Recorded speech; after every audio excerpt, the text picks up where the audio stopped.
National conference के तरफ से इंडिया ब्लॉक के जो हमारे अलायंस पार्टनर हैं, कांग्रेस, मुश्तरका उम्मीदवार, मेरे नौजवान साथी, आप सबके हरदिल अजीज जनाब अर्जुन सिंह राजू जी, यहाँ पे स्टेज पे दो साबका एमएलए बैठे हैं, जनाब अशोक कुमार जी, डॉक्टर चमन लाल जी। यहाँ पे स्टेज पे नेशनल कॉन्फ्रेंस और कांग्रेस पार्टी के तमाम ओहदेदारान, वक्त बचाने के लिए मैं माजरत खा हूँ, नाम नहीं लूँगा। यहाँ पे आए हुए तमाम नेशनल कॉन्फ्रेंस और कांग्रेस के वर्कर हजरात, भाइयों बहनों, बुजुर्गों, नौजवान साथियों, आप सबको मेरे तरफ से आदाब, अस्सलाम वालेकुम, नमस्कार।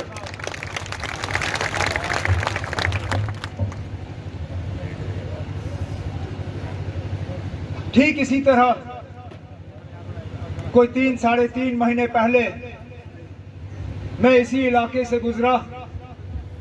उस वक्त भी इलेक्शन का ब्यूगल बज चुका था, पार्लियामेंट के इलेक्शन थे, वोट मांगने आया।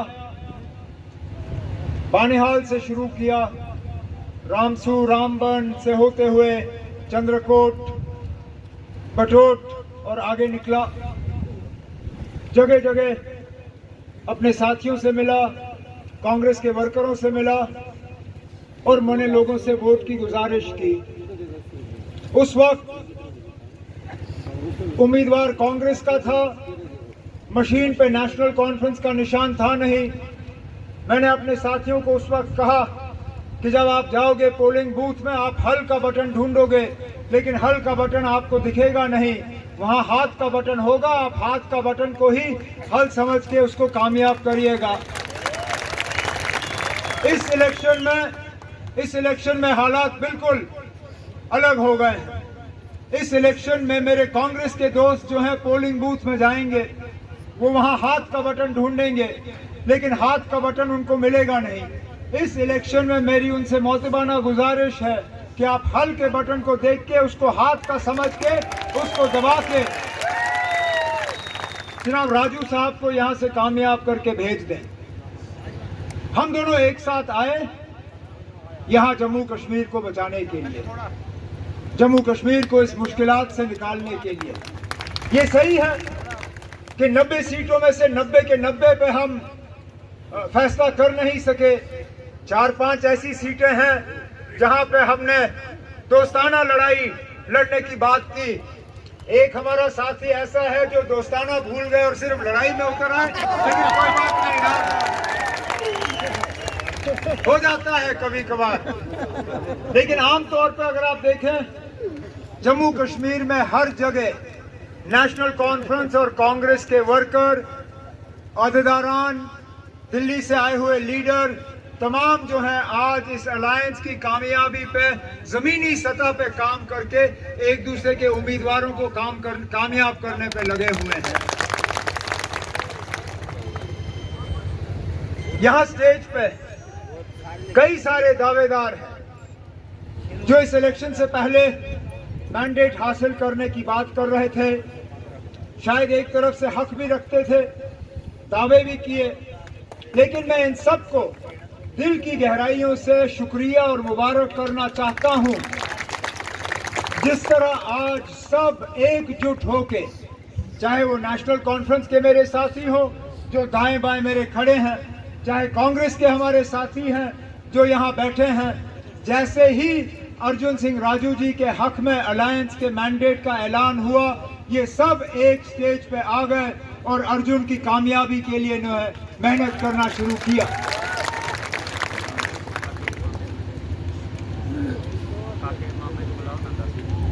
बीजेपी का मुल्क भर में जब आपने प्रचार देखा होगा, रेडियो के जरिए सुना होगा, टीवी पे देखा होगा, अखबार के जरिए पढ़ा होगा, तो अक्सर बेशतर आपने उनसे डबल इंजन सरकार की बात सुनी होगी।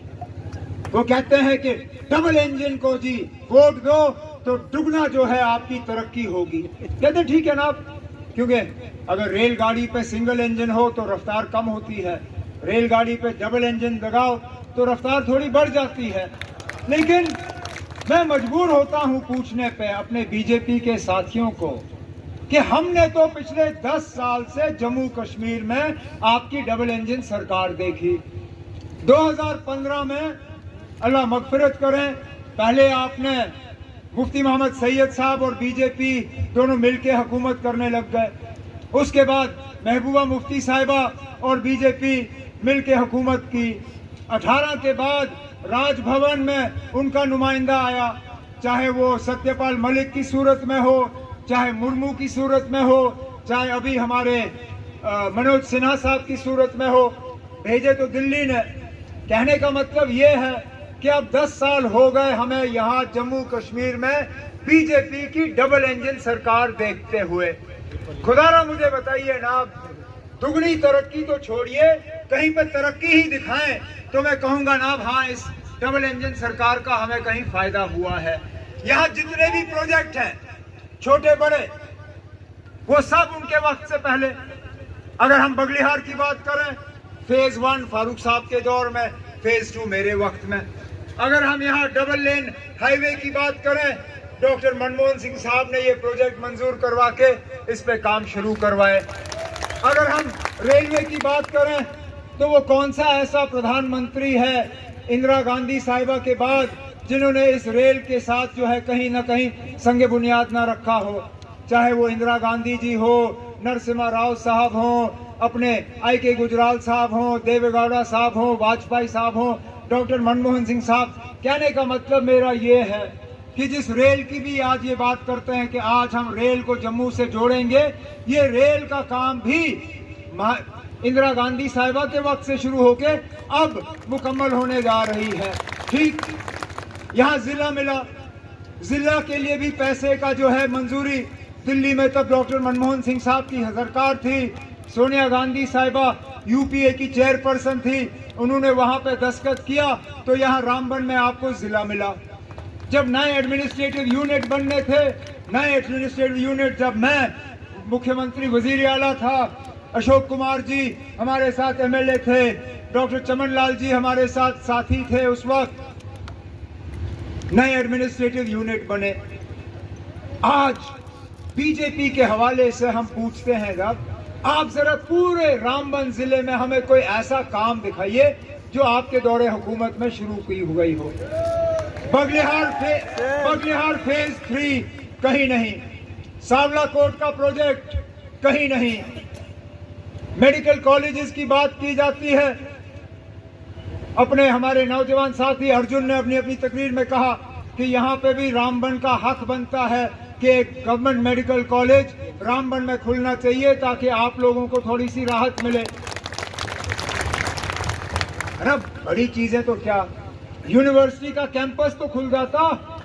जरा यहाँ पे यूनिवर्सिटी का कैंपस ही ये बीजेपी वाले हमें दिखाए और कहें अब ये बीजेपी, ये यूनिवर्सिटी की कैंपस ये मोदी साहब की देन है, वो तक नहीं। हाँ, एक चीज के तरफ जो है ये हमें इशारा करके दिखा सकते हैं, जिस तरह हमारे कांग्रेस के साथियों ने कहा, इन्होंने नुक्कड़ नुक्कड़ पे अगर कुछ खोला तो शराब की दुकान खोली, उसके अलावा कुछ नहीं खोला। चलिए, तरक्की में ये टोटल फेल। सियासत जो इन्होंने हमारे साथ की वो हम जानते हैं।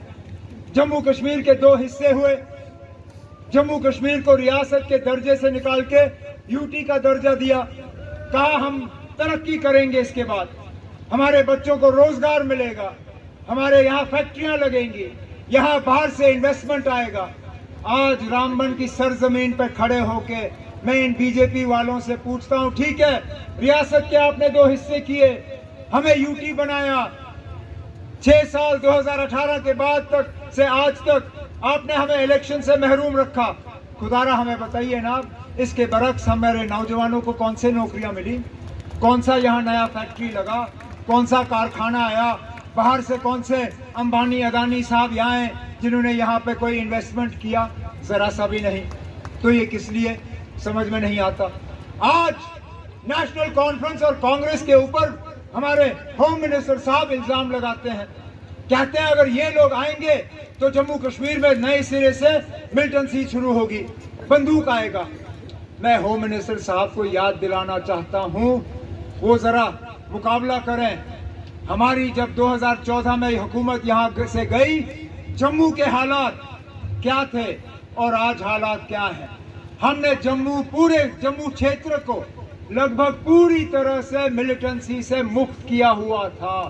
कहीं पे भी आपको बंदूक का असर रसूख देखने को नहीं मिलता था।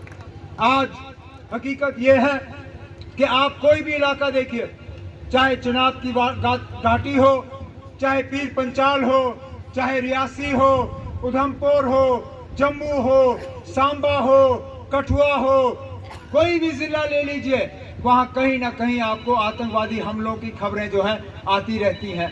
तो मुझे बताइए ना, आतंकवाद हम लाएंगे या आतंकवाद इनके हाथों पहले से ही यहां जम्मू में दोबारा शुरू हो चुका है। उल्टा अब 8 अक्टूबर के बाद जब यहां नेशनल कॉन्फ्रेंस कांग्रेस की अलायंस गवर्नमेंट होगी, हमें दोबारा जम्मू के हालात संभाल के दोबारा जम्मू को बंदूक से मुक्त करना होगा, जिस तरह हमने 2014 से पहले किया था। आज जिन लोगों के पास और कुछ नहीं है, क्योंकि हमने जब अपना मंशूर पेश किया, शायद ही कोई ऐसा इलाका है, कोई ऐसा तबका है, कोई ऐसी परेशानी है जिसका हमने अपने मंशूर के जरिए जिक्र नहीं किया। आज मेरी बहन ने यहाँ स्टेज पे खड़े होके कहा कि जब हुकूमत आएगी तो तालीम, पढ़ाई, एजुकेशन के तरफ ध्यान दिया जाना चाहिए। मैं बिल्कुल इस चीज से सहमत हूं। मैं मानता हूं हमें विरासत में शेख मोहम्मद अब्दुल्ला ने अगर कुछ दिया तो बच्चों के लिए मुफ्त तालीम दी थी। यूनिवर्सिटी के लेवल तक हमारे बच्चे जो है मुफ्त तालीम हासिल करते थे। इन बीजेपी वालों ने आके आहिस्ता आहिस्ता आहिस्ता उसको घटा के पूरी तरह से वो खत्म किया। हमने अपने मंशूर में वादा किया है, अलायंस की गवर्नमेंट आई तो हम दोबारा यूनिवर्सिटी के लेवल तक बच्चियों को मुफ्त तालीम फराहम करेंगे। बिजली, पावर प्रोजेक्ट आपका, दरिया आपकी, लेकिन बिजली आपको मिलती नहीं। दिन में 8-8, 10-10 घंटे कट और बिजली का बिल हर महीने आपके घर में। हमारे दौर में जहां बिजली का बिल 300, 350 रुपए, आज देहात के इलाकों में कम से कम 1650 रुपए महीना बिजली का बिल। आपकी आमदनी क्यों ना 1500 रुपए हो, लेकिन बिजली का बिल 1650 रुपए। हमने अपने मंशूर में आपसे वादा किया है कि हमारी हुकूमत आएगी तो हम आपको 200 यूनिट मुफ्त बिजली फराहम करना शुरू करेंगे।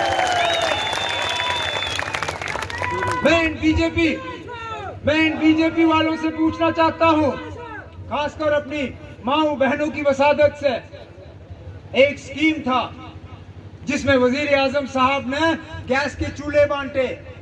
कहा ये चूल्हा ले लो, अब आपको लकड़ी नहीं जलानी होगी, अब आपको गोबर नहीं जलाना होगा, आप गैस के चूल्हे पे खाना बनाओगे। लेकिन वजीर आजम साहब उस वक्त ये बताना भूल गए कि गैस के चूल्हे को जलाने के लिए गैस का सिलेंडर भी खरीदना पड़ता है और यहाँ हर महीने गैस सिलेंडर की कीमत बढ़ती रहती है। हमने लोगों से वादा किया है कि अलायंस की हुकूमत बनी तो हम आपको साल में 12 गैस सिलेंडर मुफ्त देना शुरू करेंगे उन घरों में जो आज उन चूल्हों को जलाने के काबिल नहीं है। लेकिन उस चूल्हे का क्या फायदा जहां पकाने के लिए राशन ना हो। इन बीजेपी वालों ने हमारे राशन कार्ड को खोखले किए। मेरी हुकूमत में मिट्टी का तेल आपको राशन कार्ड से मिलता था। मेरी हुकूमत में चीनी आप राशन कार्ड से लेते थे। मेरी हुकूमत में राशन का स्केल क्या था वो आप जानते हो। आज इनके डबल इंजन दौर में ना राशन कार्ड से आपको चीनी मिलती है, ना मिट्टी का तेल मिलता है, और राशन का स्केल इन्होंने 5 किलो पे उतार के, 5 किलो में किसका गुजारा होता है ना, किसी का नहीं। इसलिए हमने अपने मंशूर में वादा किया है कि हमारी हुकूमत आई तो हम दोबारा राशन कार्ड के जरिए चीनी और मिट्टी का तेल आपको फराहम करना शुरू करेंगे और राशन का स्केल भी बढ़ाएंगे। ताकि राशन डिपो से आपका गुजारा हो सके। सोशल वेलफेयर की स्कीमें, चाहे वो विडो पेंशन हो, ओल्ड एज पेंशन हो, इन लोगों ने उनको तहस नहस किए। मेरे गुजर बकरवाल भाई, गद्दी सिप्पी भाई जो बैठे हैं यहाँ पे, फॉरेस्ट राइट एक्ट के तहत इनको इन जंगलों पे हक मिलता था। उस हक से इन बीजेपी वालों ने इनको महरूम रखा। हमने अपने मंशूर में आपके साथ वादा किया है, हुकूमत आएगी तो फॉरेस्ट राइट एक्ट के तहत इन जंगलों पे पहला हक आप लोगों का होगा, फिर किसी और का।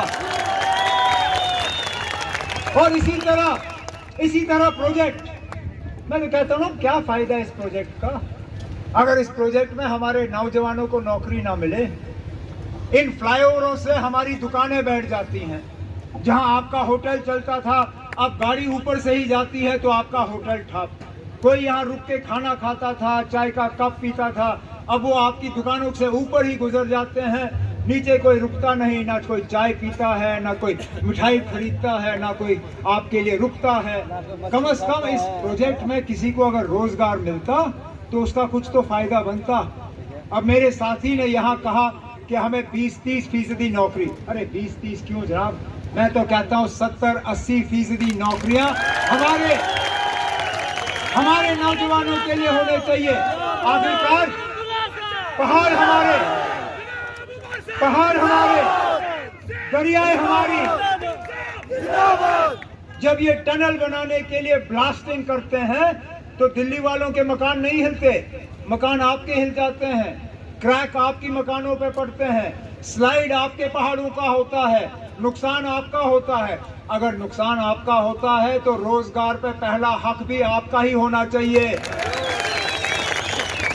तो चाहे वो पढ़े लिखे हो, कम पढ़े लिखे हो, बिल्कुल पढ़ाई से महरूम हो, आप यकीन माने हमारी हुकूमत आएगी तो हक के मुताबिक, सियासत देख के नहीं, पार्टी का कार्ड देख के नहीं, आपका अगर नौकरी पे हक होगा, हम इन कंपनियों के जरिए आपको वो हक दिलवाएंगे। लेकिन इन बीजेपी वालों से खबरदार रहना। इनकी आदत है, ये अलग अलग जबान अलग अलग जगह बोलते हैं। आज इनकी मुकम्मल कोशिश है कि मजहब की बुनियाद पे ये लोगों को तकसीम करेंगे। हमने यहाँ स्टेज पे खड़े होके बहुत सी बातें की। हमने गुर्बत की बात की, बेरोजगारी की बात की, राशन की बात की, बिजली की बात की, सेहत की बात की, सड़कों की बात की, अस्पतालों और स्कूलों की बात की। एक बात मैंने नहीं की, मैंने मजहब की बात नहीं की। मैंने मजहब के बुनियाद पे वोट नहीं मांगे, मैंने बरादरी के नाम पे वोट नहीं मांगे। मैंने आपको तकसीम करने की कोशिश नहीं की। आप हमारे स्टेज के तरफ देखें तो यहाँ आपको लीडर हिंदू मिलेंगे, यहाँ आपको लीडर मुसलमान मिलेंगे, यहाँ आपको सिख मिलेंगे, ईसाई मिलेंगे, बौद्ध मिलेंगे, जो नेशनल कॉन्फ्रेंस और कांग्रेस के साथ जुड़े हुए हैं। हम उन लोगों में से नहीं हैं जो लोगों को तकसीम करते हैं। हम तो कहते हैं तो हम मजबूत तब हैं जब हम एक मुट्ठी बने। इसलिए ये जो बीजेपी वाले आपके वोटों को तकसीम करने की साजिश रचा रहे हैं, आपको अलग अलग करने की कोशिश कर रहे हैं। कश्मीर में इनकी कोशिश है कि वहाँ जो लोग पिछले 30-35 साल से पाकिस्तान के नारे देते आए उनकी मदद करें, जो लोग जेल में हैं उनकी मदद करें, जो लोग मुल्क के खिलाफ जंग करने में लगे हुए हैं उनकी मदद करें, नेशनल कॉन्फ्रेंस और कांग्रेस को कमजोर करने के लिए। और फिर कहते हैं कि उनको देश प्रेम है। देश प्रेम उनको तब नजर आता है जब उनको इलेक्शन में खतरा होता है, नहीं तो वो उन तमाम ताकतों का फायदा लेने की कोशिश करते हैं जिन्होंने देश को नुकसान करने के अलावा और कुछ नहीं किया। इसलिए मेहरबानी करके बीजेपी वालों से कहिए कि आप अपनी ये सियासत जो है डब्बे में बंद करके लखनपुर पार ले जाइए। जम्मू कश्मीर में इसकी कोई जरूरत नहीं है।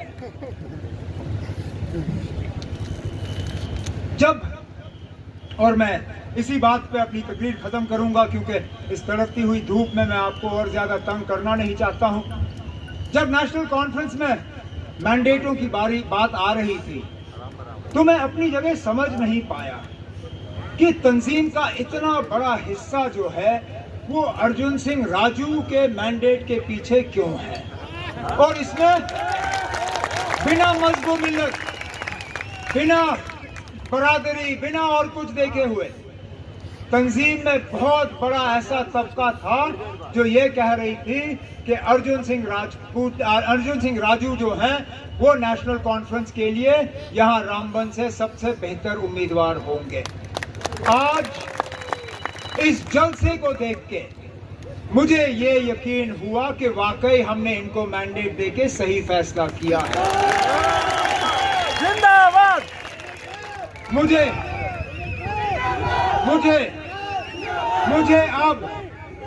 मुझे सियासत में 25 साल लगभग हो गए हैं। 1996 के इलेक्शन के बाद शायद कोई ऐसा इलेक्शन है जहां मैंने रामबन आके नेशनल कॉन्फ्रेंस के लिए प्रचार ना किया हो, लेकिन मैं ये दावे से कह सकता हूं कि अपनी जिंदगी में मैंने रामबन में नेशनल कॉन्फ्रेंस का इतना बड़ा जलसा नहीं देखा है। अब मैं सिर्फ अपने उन साथियों को यकीन दिलाना चाहता हूं जिन्होंने अपने मैंडेट का हक जो है वो कुर्बान किया अर्जुन सिंह राजू जी के लिए। आप मुतमईन रहिए, आप मुतमईन रहिए। आपकी ये कुर्बानी, आपकी पार्टी के साथ ये वफादारी ना फारूक साहब, ना मैं या तंजीम इसको भूलेगी। इंशाल्लाह हम आपके भी हाथ मजबूत करेंगे और मिलके हम सब जो स्टेज पे खड़े हैं, चाहे नेशनल कॉन्फ्रेंस से हो चाहे कांग्रेस से हो, हम आपको यकीन दिलाते हैं कि पिछले 10 साल जो रामबन असेंबली हलके के जाया हुए हैं, हम उनको अगले 5 साल में दुरुस्त करके ही अपने आप को आपके सामने पेश करेंगे। आपने एक दिन मेहनत करनी है। 18 सितंबर को आपने पोलिंग बूथ में जाना है। इस पढ़े लिखे, ईमानदार और मेहनती नौजवान अर्जुन सिंह राजू साहब का हल वाला बटन दबाना है। इनको यहाँ से कामयाब करना है, मुझे कामयाब करना है, फारूक साहब को कामयाब करना है, हमारे अशोक कुमार जी को, राहुल गांधी जी को कामयाब करके आप हमें अपनी खिदमत और आपकी नुमाइंदगी करने का मौका दे दीजिए। इसी बात पे मैं अपनी तकरीर खत्म करूंगा। बहुत बहुत शुक्रिया। जय हिंद, जय जम्मू कश्मीर।